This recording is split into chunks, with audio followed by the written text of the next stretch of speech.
રાઘવજીએ બાળકો માટે કરોડોની સંપત્તિ છોડી તો ભાઈઓએ બહેનના લગ્ન એક લારીવાળા સાથે કરાવી દીધા, જે ખૂબ જ ગરીબીમાં જીવન જીવી રહ્યા હતા। એક દિવસ ગરીબીથી મજબૂર થઈને બહેન પોતાનો હિસ્સો માંગવા આવી તો ભાઈઓએ કહ્યું, અમે તારા પતિને બિઝનેસ કરી આપીએ છીએ, તું સંપત્તિ અમારા નામે જ રહેવા દે। ભોળી બહેને આવું જ કર્યું તો ભાઈઓએ તેને ફળોની દુકાન ખોલી આપી અને કરોડોની સંપત્તિ હડપી લીધી। ત્યાર પછી રિયા આંખોમાં આંસુ લઈને ક્યારેય પાછી ના આવી।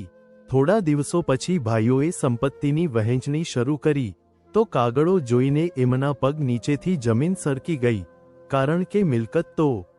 રિયા આલિશાન બંગલાની સામે ઊભી રહીને લાચારીથી દરવાજા તરફ જોઈ રહી હતી। તે વારંવાર પોતાની આંગળીઓને હલાવી રહી હતી। તેને સમજાતું નહોતું કે અંદર જાય કે ત્યાંથી જ પાછી વળી જાય, પરંતુ તેની ગરીબી તેના સ્વાભિમાનને હરાવવા લાગી અને અંતે તેણે ડોરબેલ પર હાથ મૂકી દીધો। તડકાના આકરા તાપમાં તે વારંવાર તેના કપાળ પર આવેલો પરસેવો સાફ કરી રહી હતી। આજે તેણે પોતાના ભાઈઓ સામે હાથ લંબાવવા આવવું પડ્યું હતું।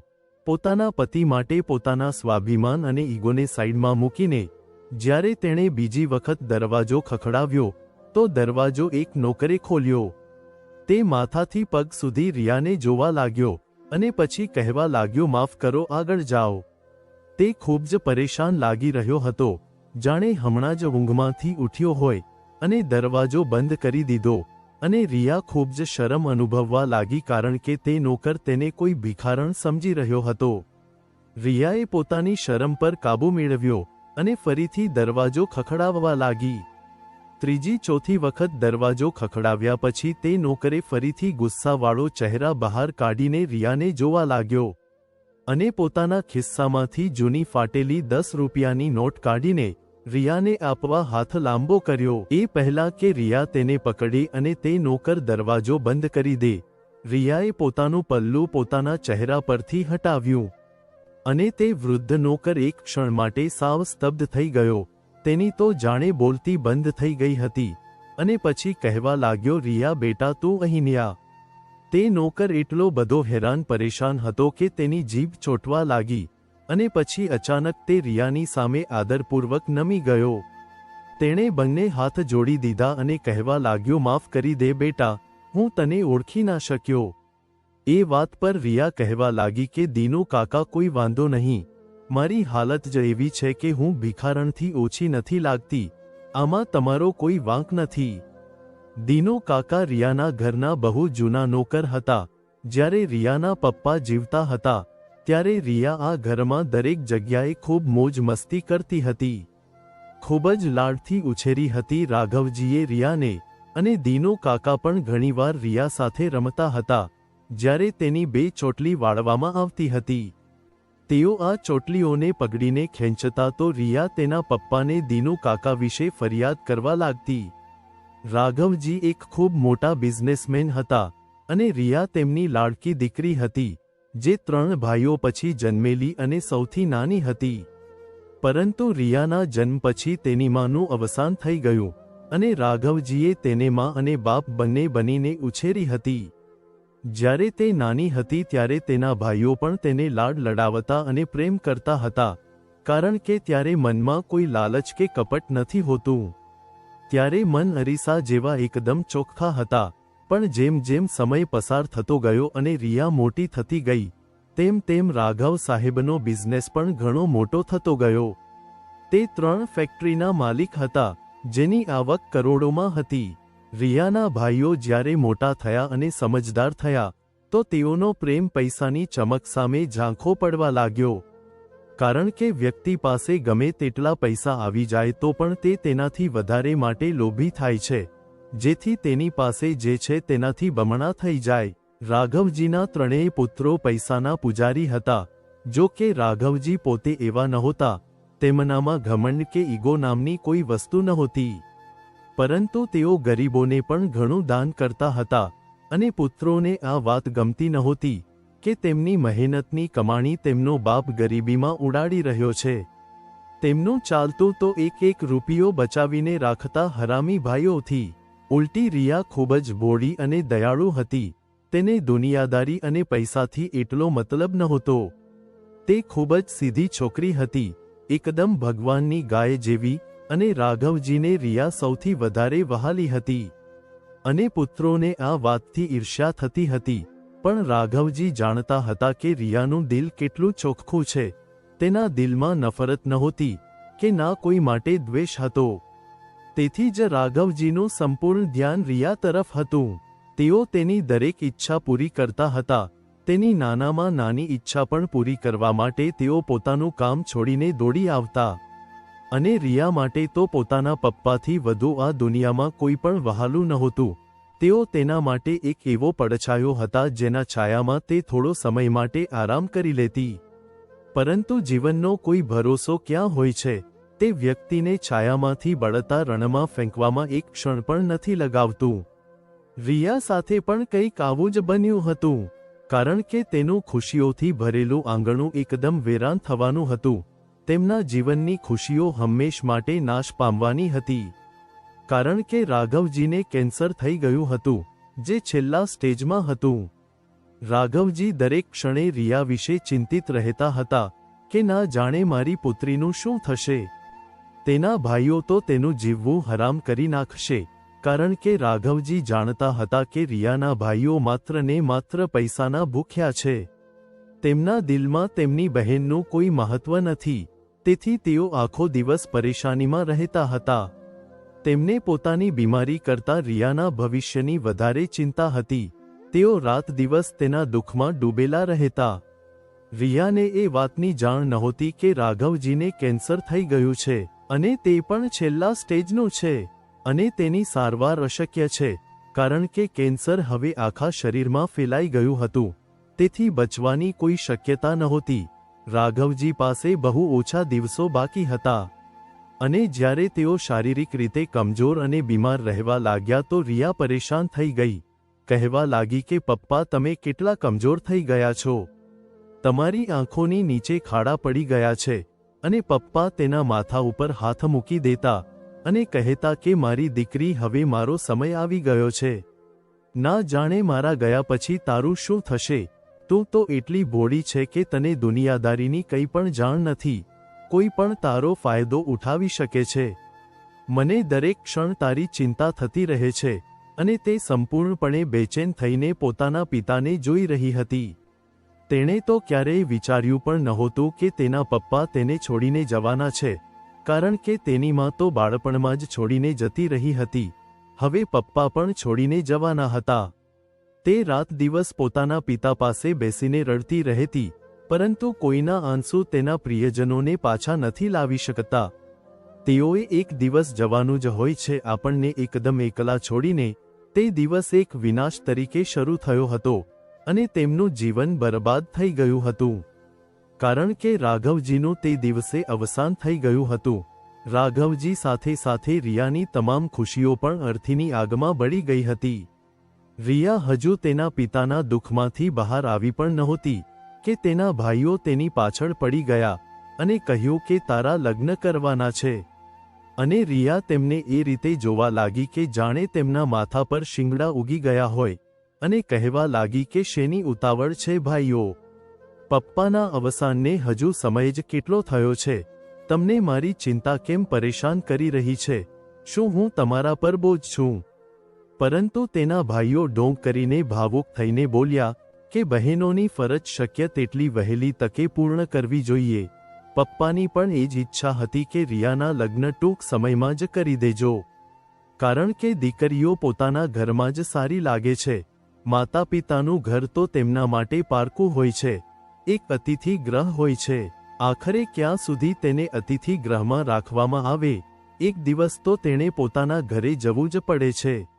રિયા પોતાના ભાઈઓની વાત સાંભળીને જોર જોરથી રડવા લાગી અને કહેવા લાગી કે હું તમને ક્યારેય હેરાન નહીં કરું, તમારા પર ક્યારેય બોજ બનીને નહીં રહું. ભગવાન ખાતર મને મારા ઘરમાં રહેવા દો. હું મારા પપ્પાના ઘરમાં રહેવા માંગુ છું. તેમની યાદો છે આ ઘરમાં. હું હંમેશા તેમની યાદોમાં ખોવાઈ જવા માંગુ છું. તેમને મહેસૂસ કરવા માંગુ છું. તેમના રૂમમાં રહેવા માંગુ છું. હું તમને ક્યારેય હેરાન નહીં કરું. ભગવાનને ખાતર આટલો મોટો ફેંસલો, આટલો મોટો અત્યાચાર ના કરો. પણ ભાઈઓએ ફેંસલો કરી લીધો હતો. તેઓ તો માત્ર પોતાનો ફેંસલો જણાવવા આવ્યા હતા, ના કે રિયાને પૂછવા કે તેની ઇમોશનલ વાતો સાંભળવા. રિયા રડતી રહી અને તેના લગ્નનો દિવસ આવી ગયો. તે પોતાના પપ્પાના રૂમમાં તેમના ફોટાને વળગીને રડી રહી હતી. તેનું દુઃખ તેની આંખોમાંથી આજે વહી જવા માટે તૈયાર હતું, કારણ કે તે તો એ પણ નહોતી જાણતી કે તેના લગ્ન કોની સાથે થઈ રહ્યા છે, કે ના કોઈને પૂછવાનું જરૂરી માન્યું હતું. તેને તો પોતાના પપ્પા સાથે રહેવું હતું. ના જાણે આ ભાઈઓ તેના જીવના દુશ્મન કેમ બની ગયા હતા. તેની અને રાઘવજી વચ્ચે દૂરી કેમ ઊભી કરી રહ્યા છે. નોકર જેમણે રિયાને પોતાના હાથે ઉછેરી હતી, ખાસ કરીને દીનુ કાકા, રિયાની આવી હાલત જોઈને લોહીના આંસુ રડી રહ્યા હતા. પણ તે મજબૂર હતા. તેઓ એક નોકર હતા. તેમની ઓકાત જ ક્યાં હતી કે તેઓ તેના ક્રૂર અને નિર્દય ભાઈઓને રોકી શકે, કારણ કે તેના ભાઈઓએ તો તેના પર અત્યાચારની હદ કરી દીધી હતી. તેનો સંબંધ એક ફળ વેચનાર અને ગરીબ પરિવારના છોકરા સાથે નક્કી કરી દીધો હતો, અને આજે તેના લગ્નનો દિવસ હતો. તે છોકરો, જેનું નામ નીરજ હતું, તે સંપૂર્ણપણે આશ્ચર્યચકિત હતો. એને તો વિશ્વાસ જ નહોતો થઈ રહ્યો પોતાના ભાગ્ય પર કે તે ઝૂંપડીમાંથી નીકળીને બંગલામાં પોતાની જાન લઈને આવશે. તેને ખુશી કરતાં વધુ નવાઈ લાગી રહી હતી. તેને શંકા હતી કે રિયા કદાચ કોઈ વિકલાંગ છોકરી હશે અથવા મૂંગી બહેરી હશે. તેથી તેના ભાઈઓ તેના લગ્ન ગરીબ પરિવારના છોકરા સાથે કરવા માંગે છે, કારણ કે અમીર પરિવારમાં તેના લગ્ન નહીં થયા હોય. પરંતુ જ્યારે તેણે દુલ્હનના રૂપમાં રિયાને જોઈ, ત્યારે તો તેને વિશ્વાસ જ નહોતો થઈ રહ્યો કે તેની પત્ની આટલી સુંદર પણ હોઈ શકે છે. તે તો કોઈ પરીથી ઓછી નહોતી. તેને તો પોતાના નસીબ પર વિશ્વાસ જ નહોતો થઈ રહ્યો. રિયા દીનુ કાકાને ગળે વળગીને ખૂબ રડી હતી, કારણ કે આ ઘરમાં ફક્ત તેઓ જ તેના પ્રત્યે સહાનુભૂતિ ધરાવતા હતા. તેના પપ્પાની જગ્યાએ હતા, પણ એ નોકરની એટલી ઓકાત નહોતી કે તે રિયાનું ભાગ્ય બદલી શકે. તેથી જ તે તેના માથા પર હાથ મૂકીને જોર જોરથી રડી રહ્યા હતા, અને તેને સાંત્વના આપીને તેની વિદાય કરી રહ્યા હતા. અને આજે આટલા વર્ષો પછી તેઓ રિયાને પોતાની સામે જોઈને જાણે એકદમ ડરી ગયા હતા. તેની હાલત એકદમ કોઈ ભિખારણ જેવી હતી, જે માંગવાવાળી બનીને તેમના દરવાજા પર આવી હતી. કેવા ક્રૂર ભાઈઓ હતા, જેઓ પોતે તો પોતાના બાપની છોડેલી કરોડો રૂપિયાની સંપત્તિનો આનંદ માણી રહ્યા હતા, અને રિયાનો હિસ્સો પણ તેઓએ નહોતો આપ્યો. પૂરો પોતે જ હડપી લીધો હતો. દીનુ કાકા આંખોમાં ઘણી ઉદાસી સાથે રિયા તરફ જોઈ રહ્યા હતા. તેમણે રિયાના માથા પર હાથ મૂક્યો અને ઝડપથી તેને પોતાના ક્વાર્ટરમાં લઈ ગયા અને ઠંડુ પાણી પીવડાવ્યું. રિયાની પરસેવાથી ખરાબ હાલત થઈ ગઈ હતી. તેનો ચહેરો સંપૂર્ણપણે નિસ્તેજ થઈ ગયો હતો, કારણ કે બંગલાથી ઝૂંપડી સુધીની મુસાફરીએ તેને ખૂબ જ થકાવી દીધી હતી. તેનો ચહેરો જે જવાન અને તાજગીથી ભરેલો રહેતો હતો, તે ગરીબીની ધૂળથી ઢંકાયેલો હતો, જેના કારણે તેની સુંદરતા ફિક્કી પડી ગઈ હતી. કાકા લાંબા સમય સુધી તેની સામે જોતા રહ્યા, પછી કહેવા લાગ્યા કે રિયા દીકરા, તું ક્યાં જતી રહી હતી? મેં તને ક્યાં ક્યાં ના શોધી. તું તો આ ઘરમાંથી વિદાય લઈને એવી રીતે ગઈ કે પાછું વળીને જોયું જ નહીં. રિયાએ એક ઊંડો શ્વાસ લીધો અને દીનુ કાકાને કહેવા લાગી કે હવે આ ઘરના માલિક જ નથી રહ્યા, તો આ ઘર પણ મારું નથી રહ્યું, કારણ કે એકમાત્ર તેઓ જ તો હતા જે મારા પોતાના હતા. રિયાની આંખોમાં વીતેલા દિવસો અને ભૂતકાળનું દુઃખ દેખાતું હતું. તે કાકાને કહેવા લાગી કે મારે પોતાના ભાઈઓને મળવું છે, કારણ કે મારી પરિસ્થિતિ ખૂબ જ ખરાબ છે.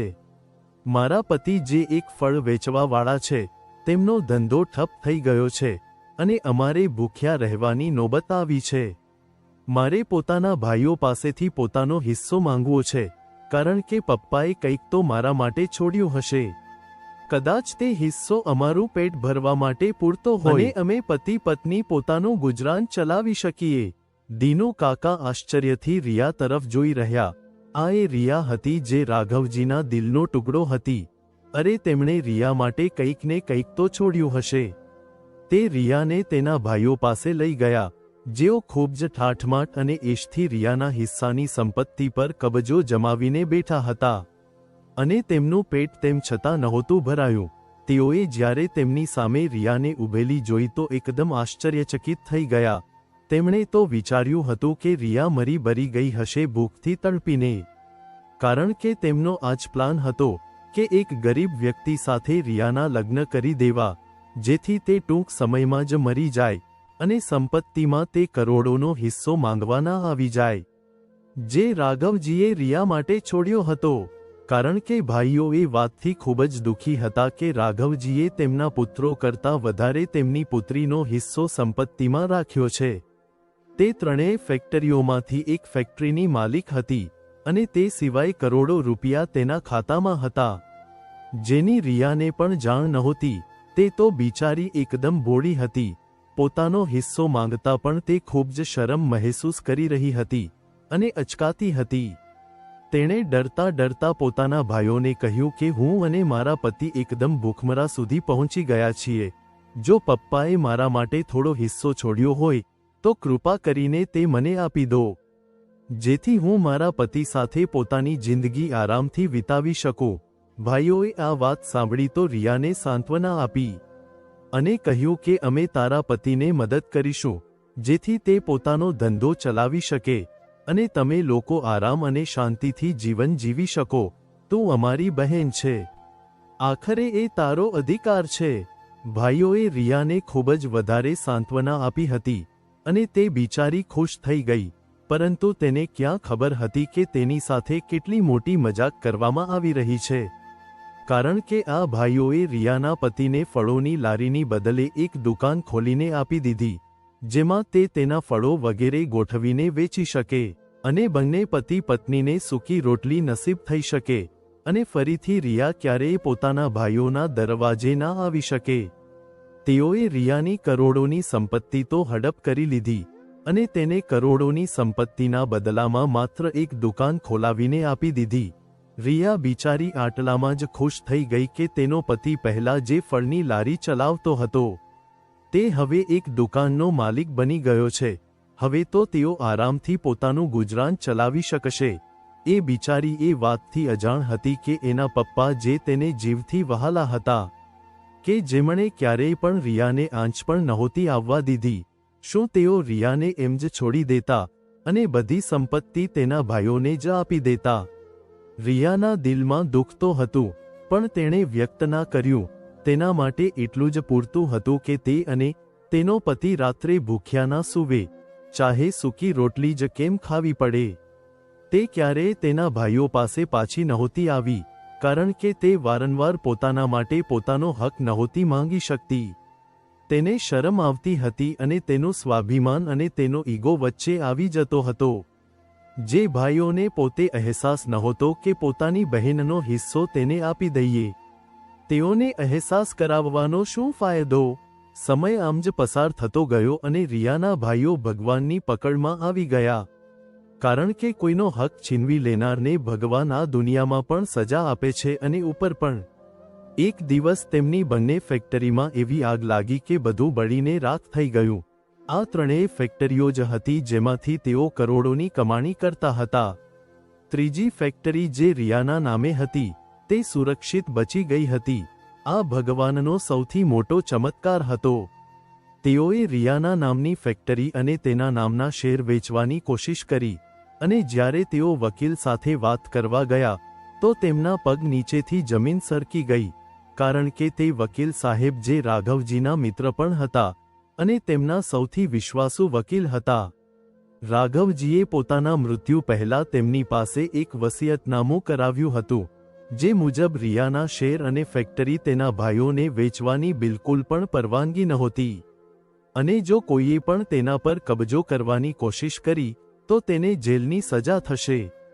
અને જેટલો સમય પણ તે રિયા સિવાય બીજા કોઈના કબજામાં રહી તો તે બધાનો પ્રોફિટ રિયાને આપી દેવામાં આવે અને ફેક્ટરી પણ આપવી દેવામાં આવે. રિયાના ભાઈઓ આ વસિયતનામું સાંભળી રહ્યા હતા અને તેના કપાળ પર પરસેવાના ટીપાં વળી રહ્યા હતા, કારણ કે તેઓએ તો આજ સુધી કોઈ પણ વસિયતને સાંભળવાની ક્યારેય કોશિશ પણ નહોતી કરી.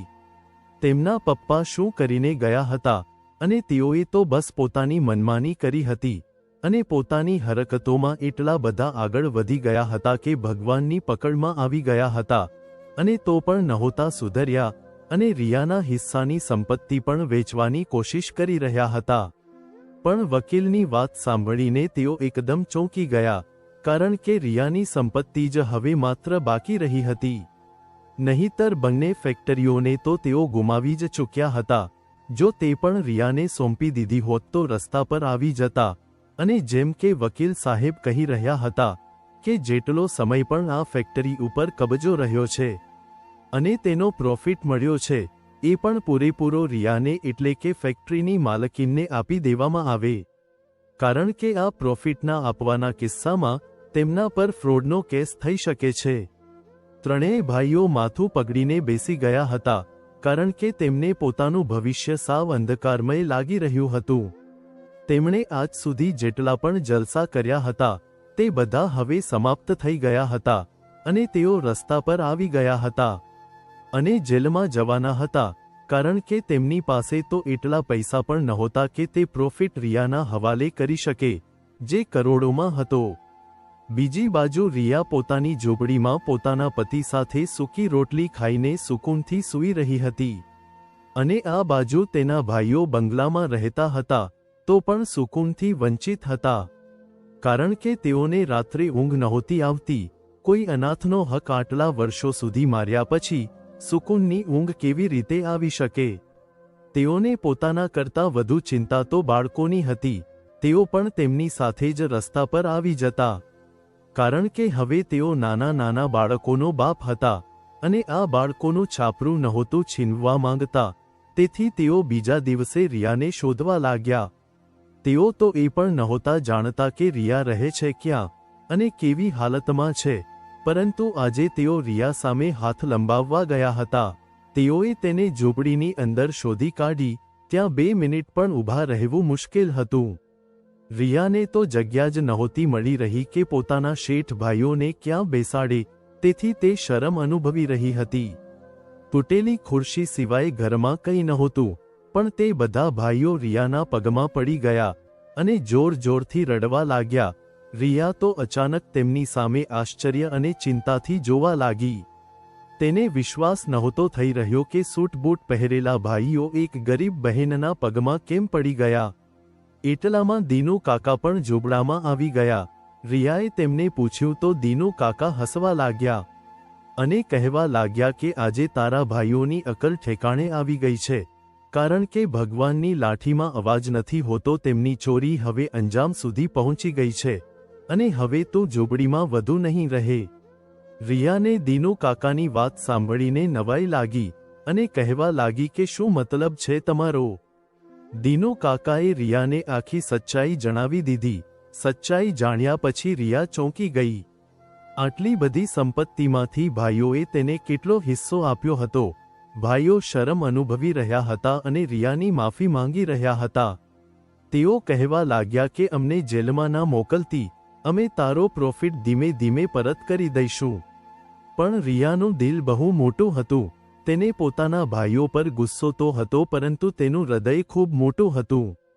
તે કહેવા લાગી કે કોઈ વાંધો નહીં, મેં તમને લોકોને માફ કર્યા. તમારા લોકોના નાના નાના બાળકો છે.